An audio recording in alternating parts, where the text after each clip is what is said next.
Alright, hey guys, welcome back. So, as promised, this is the one that kept me up at night. 4 real ways the Earth could be destroyed.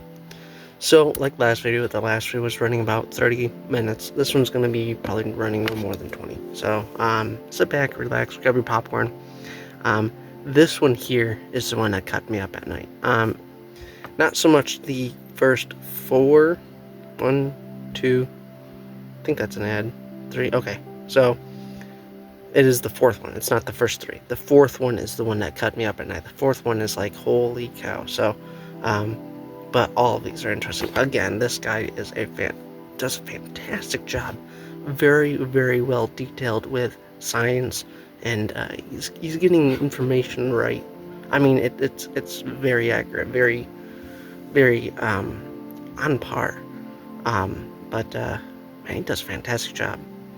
I forgot to even mention the YouTube channel is Astro Kobe. That's he's getting millions of views just by posting these things. On this one, he posted this one back in November 2024. It's already got over 1 million views.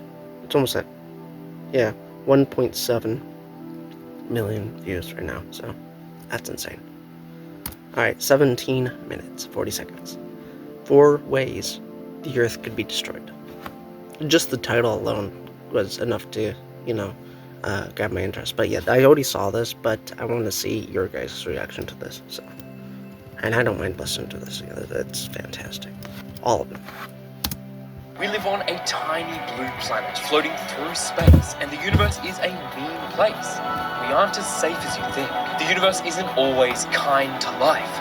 There are countless ways in which the Earth could be destroyed tomorrow, and some are more likely than others. And I'm not talking about the obvious stuff, like asteroids hitting the Earth. So let me show you 4 of the most terrifying ways that the Earth could be destroyed. Let me show you 4 of the most terrifying... This is the one that keeps me up at night. This one ways that the Earth could be destroyed literally tomorrow. And you need to be prepared, because when I learned about the last one, I genuinely lost sleep for weeks. I did too. I really did too. I lost sleep, well, not for weeks, but I lost sleep last night. I actually did lose sleep last night. Not because of that, but it keeps you up. I lost sleep last night because work got late. I didn't get home till like 12. Last night was truck day. It's insane. Einstein didn't believe existed but in this definitely does. It does stick in your mind. I don't think you'll lose sleep. There's nothing you can do about that. The 4th one, but you do. It could bother some. So just letting you guys know. If this bothers you, maybe you should back out. So, but I love these science videos, man. Reality. It wanders the galaxy all alone, and if it comes let's restart that.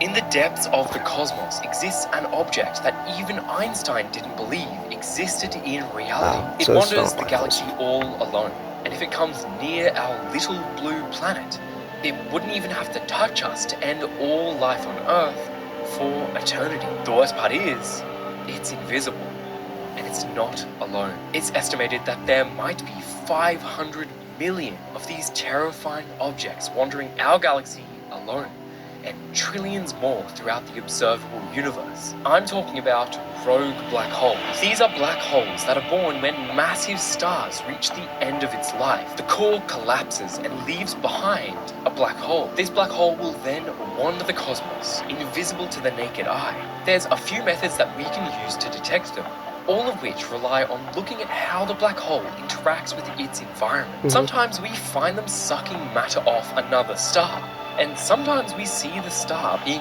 whipped around the black hole by its intense gravity. Other times we actually can just find them by looking at how their gravity distorts the light behind them. This distortion effect is known as gravitational lensing.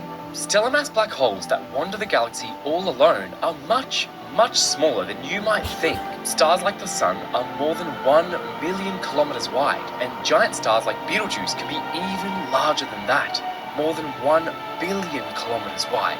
That's as large as Jupiter's orbit around the Sun. But because black holes are the densest objects in the known universe, a black hole with a mass equal to our Sun would be just 6 kilometers wide. Now, he does not actually cover this, but our Sun is way too small to create a black hole when the Sun dies.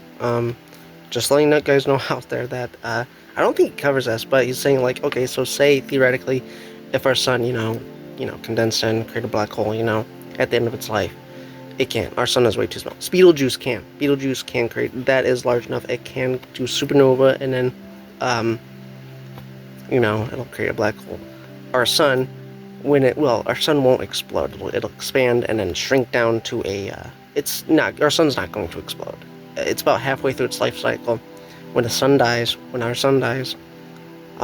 it's going to expand. We're going to end up getting roasted. People were saying, it's going to go as far as Mars. Even if it went as far as Mars, we'll still be affected. And by the looks of it, when it does expand, hopefully it does cover this in a different video, it's going to devour Earth, and it's probably even going to reach far out as even Jupiter or Saturn. That's how large it's going to be. And then it'll swell up, and it'll shrink back down. And when it shrinks back down, I think maybe it'll explode, or it'll shrink back down to a tiny dwarf. A dwarf, dying star, like a last of the charcoal, it's embering out. I'll have to take a look and see if he goes into specifics, man. But I'm just saying to you, our sun is way too small to create a black hole, so you don't have to worry about that. But when our sun does go, it'll swell up, devouring Earth, and it'll take Earth with it. So. Now, when Betelgeuse explodes, or maybe Betelgeuse already has, that I do believe would turn into a black hole. But I don't know if it will turn into a rogue black hole. It'll turn into a black hole, though. This kind of black hole, nearly impossible to detect. The closest black hole that we found is Gaia BH1, a terrifying black hole that's around 1,560 light years away. And I'm sure you're like, oh, well, that's fine. I mean, there's stars that are like 4 light years away, and we aren't worried that any of them are going to come crashing into us anytime soon. And I hear you, but get this. We have only found a few dozen of these black holes ever, and we think there's 500 million of them around us. Assuming that's what's crazy, is that we only know so much in their location, but there's 500,000. How much did he say? Hear you, but get this. We have only found a few dozen of these black holes ever, and we think there's 500 million of them. 500 million still roaming, I think, the galaxy. That's insane. That's just like, one could be nearby, Not affecting us yet, but this is what we've been talking about. Assuming they are evenly distributed throughout the galaxy, there should be one within around 50 light years of the Earth. Now, I'm sure you don't feel quite as safe, do you? If a rogue black hole did happen to enter our solar system, things would get scary quick. We would only really be able to detect the black holes by seeing the distortion of space-time around the black hole's event horizon as it journeys towards us. There are 3 ways that the black hole could destroy life on Earth in this scenario. The most obvious would of course be the black hole swallowing the Earth whole. If the black hole made direct contact with Earth, it would quickly tear us apart and consume the planet. This is the most unlikely scenario. Yes, that's the most unlikely because, first of all, we're going to have to notice that there's a black hole, like, even that close to Earth. This has been happening in our galaxy about 1 in 1 billion. Another way to destroy the Earth would be if the black hole tidally disrupts our planet. This is where the black hole passes close enough to us, such that the gravitational pull on the close side of the Earth is plausible. Much stronger than the far side. This would lead to the planet being ripped apart and would transform the Earth into a stretched out stream of debris that looks like a piece of spaghetti, earning this process the scientific name spaghettification. The chances of this happening would be about 1 in 10 million. These still odds low, are still small, but not that small. It's more likely than you winning the jackpot on a Powerball lottery ticket. And finally, life on Earth could be completely destroyed, even if the black hole comes nowhere near us. If it simply passed through somewhere in the vicinity of the solar it's already system, pulling on the planet. It could disturb the orbits of all of the planets, causing Earth to be sent flying out of the solar system or even into the sun. This option is by far the most likely. There is a 1 in 10,000 chance that a black hole passes within the orbit of Jupiter over the course of the solar system's history. If we do one day discover that a black hole is on a collision course with the Earth, I personally hope that they keep it from us, because frankly, there's nothing we could do. That's it. You can't send anything out to, you can't send any missiles out to redirect it like an asteroid, because it'll suck it right up. There's literally nothing you can do. if a black hole does enter our solar system, and if it's coming for us, there's literally nothing you can do. You just pray, and yeah, I mean, even praying's limited. Like, if it's coming right at you and you're doomed, I guess all you can do is just spend time with your family, spend as much time you have, do what you want to do, check off the bucket list, do the things you want to do, and wait for the countdown. Seriously, that does kind of keep you up at night, but not as worth as the fourth one, which we'll get to. We would just have to accept our fate. Just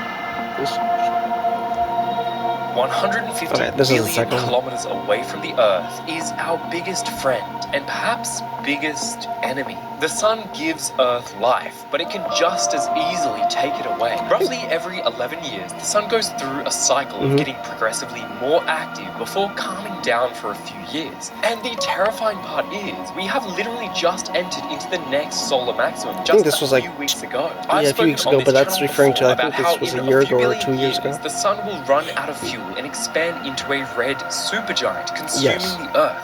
But this is not the danger I'm talking about. I'm talking about solar storms. Solar flares and coronal mass ejections are events that essentially consist of really quickly moving charged. So yeah, in case people didn't know, that's where we get our northern and southern lights from solar flares, which he'll go into explanation. Particles being ejected from the sun and shot out into space. There is constantly a stream of these particles being shot out of the sun. And it happens all the time. We call solar just don't know. wind. Well, actually, we do know, but a lot of focused people just events don't can know. be extremely dangerous if they are aimed at the Earth. Perhaps the best example of this is back in 1859. An astronomer named Richard Carrington was tracking a really massive sunspot when all of a sudden he saw a massive white flash of light. This blinding white light flare lasted for a total of 5 minutes, and just 18 hours later, havoc ensued here on Earth. Aurora was seen all around the globe, and mining workers were awoken during the night because they thought that it was daytime. It was just so bright outside due to the aurora. Telegraph systems even caught fire despite being entirely disconnected. This would forever go on to be known as the Carrington event, the strongest geomagnetic storm in recorded history. If something Even like I that didn't know happened about this today, until you mentioned it would it, likely cause millions of people to die and many trillions of dollars worth of damage. The reason these storms are so dangerous comes down to how they actually form within the sun. When we look at the sun using our modern technology, we can see these loops, tendrils, and streams of hot ionized plasma. Plasma is just atoms that have been cooked to be so hot that they lost all of their electrons, just leaving the atomic nuclei behind. And all of these explosive features are caused by the sun's magnetic fields. The hot charged particles get caught in the magnetic field that's generated within the sun's surface, causing them to travel on these massive arches. We are literally seeing the magnetic field with our own eyes right there. These magnetic field lines enter and exit the surface of the sun super randomly, and because they are so strong, we often see them loop back, split apart, and then reconnect. When this happens, the particles get accelerated really quickly. I forgot what it's called, but when we saw the solar eclipse, when we saw totality, you were able to see it. I forgot what the name of it was, but you were able to see it. And it's there for weeks. The whole ring, it's there for weeks. It's there for a long time. Well, it's not a long time, but it's there for like a couple of weeks, And yeah. Reconnect. When this happens, the particles get best time to see is during solar eclipse totality. That's when you can see the. That's when you can see them with your own eyes. Traveling through the vacuum of space at up to 9 million kilometers per hour. That's fast enough to go from New York to Tokyo in just 5 seconds. We will surely have to face one of these events sometime this century, and when we do, it will get ugly. The storm would be detected and then arrive at the Earth within 24 hours, meaning we would have just 1 day to shut the entire world's power grid off in preparation. The charged particles would rain down on Earth, pushing through our magnetosphere and reshaping our... That's just like, even if we do shut down everything, it's still going to affect electronics. That doesn't... a lot of people think, hey, shutting the whole grid down, shut the whole Earth down before this huge geometric storm that hits.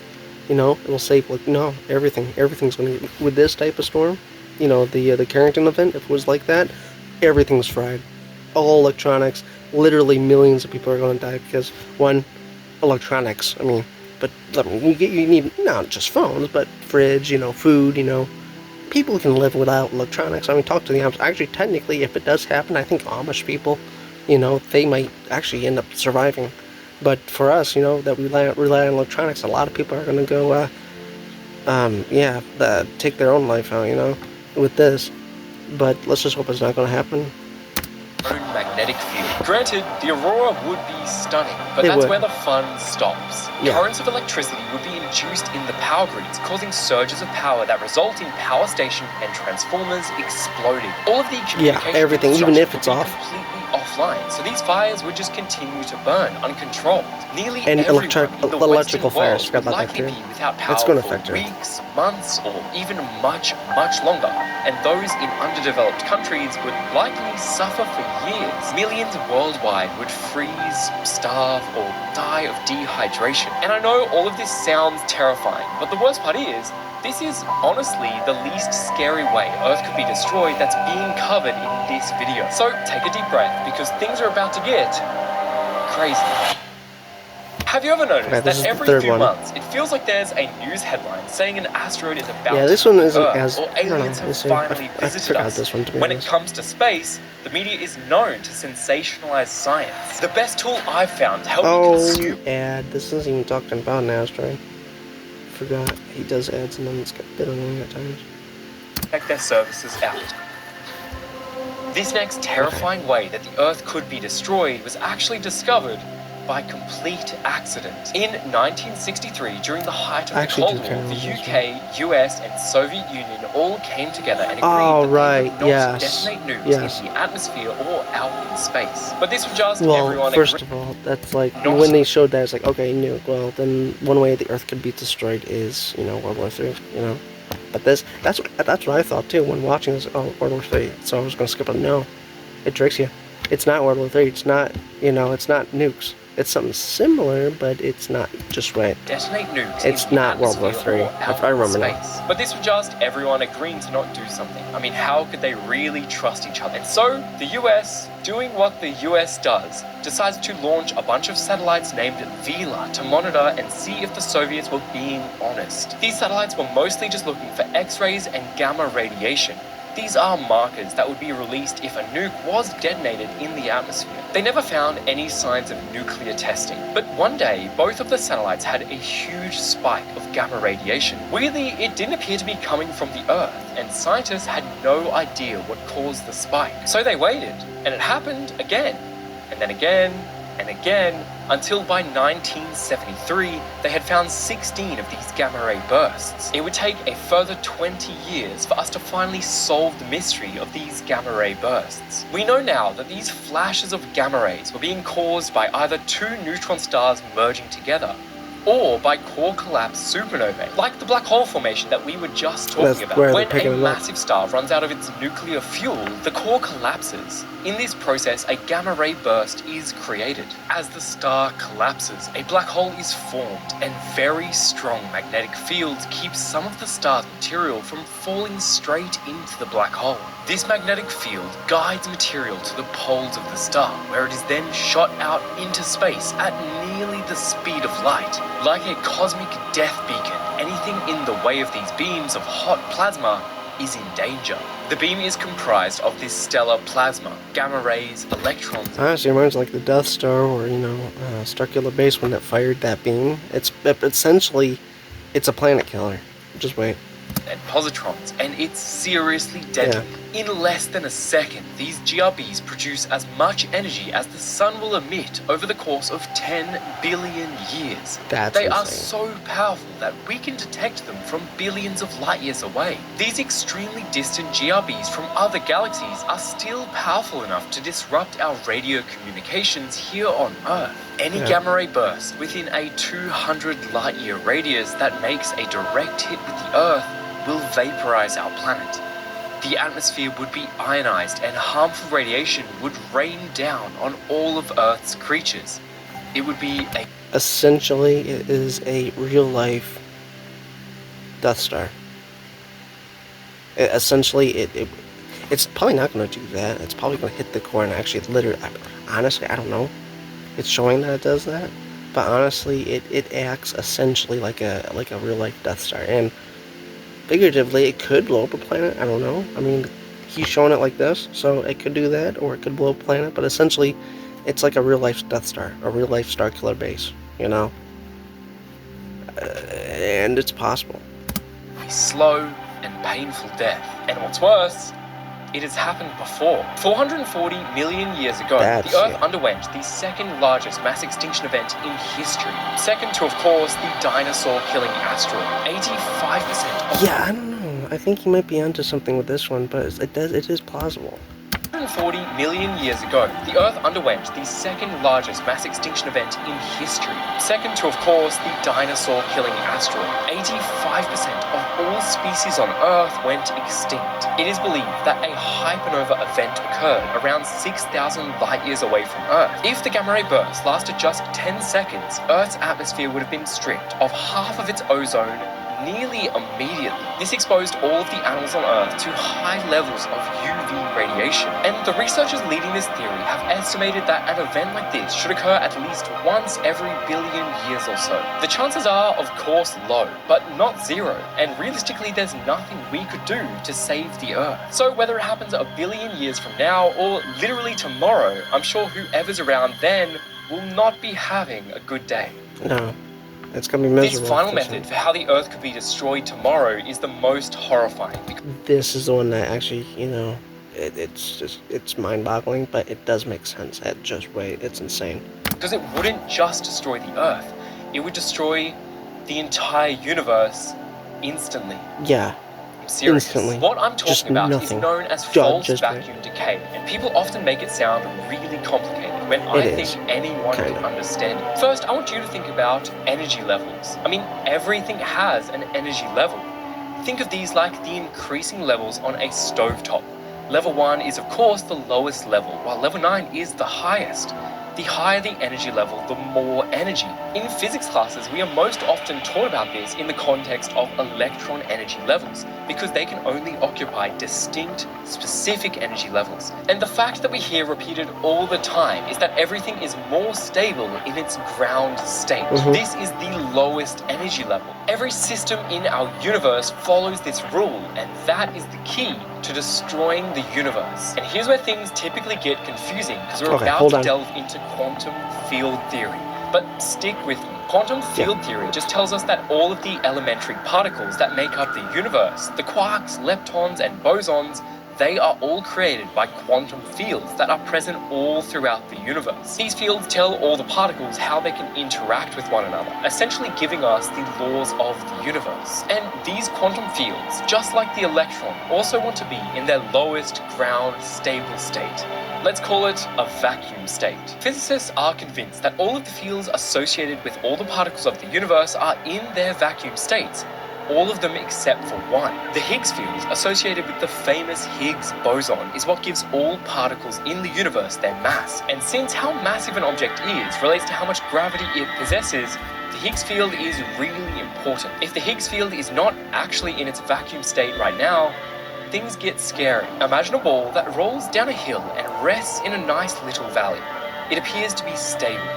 This is the Higgs field ball. And from the outside, so like, you know, potential energy, you know, kinetic energy, pretty much. It appears to be stable. Actually, no, back there. Not listen again, just listen closely here. Actually in its vacuum state right now, things get scary. Imagine a ball that rolls down a hill and rests in a nice little valley. It appears to be stable.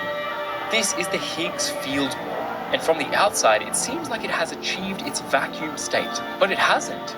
It can keep going down even lower to a more stable state. And if this happened, if a section of the Higgs field somewhere out there in the universe achieved its true vacuum state through quantum tunneling, this would set off a chain reaction. The real vacuum state of the Higgs field would spread throughout the universe like a wildfire, converting the rest of the field as it grows. It would travel throughout the universe at the speed of light. Everything this expanding true vacuum state touches will simply be annihilated from existence. It will grow like this until the entire observable universe is, well, gone. The Earth would disappear. Well, I mean, yes, it travels at the speed of light, and depending on where it is in the galaxy or where it is in the universe, yeah, sure, it'll take some time. But when it does reach us, when it does hit us, it's nothing. I mean, we're gone instantly like that. Observable universe is, well, gone. The Earth would disappear instantly, and all of the laws governing the universe would likely change. Maybe life could form again, but we really would just have no idea what the universe would even look like. Ultimately, we don't really know if vacuum decay is real or not. Our current accepted models of physics suggest that it could be, but it's not like we have observed it or anything like that. And even if it does turn out to be true, it's not like there's anything we could really do to stop it. So try not lose sleep over it. I know I have. Yeah, so there you guys go. I'll leave it to the comments. Subscribe for more.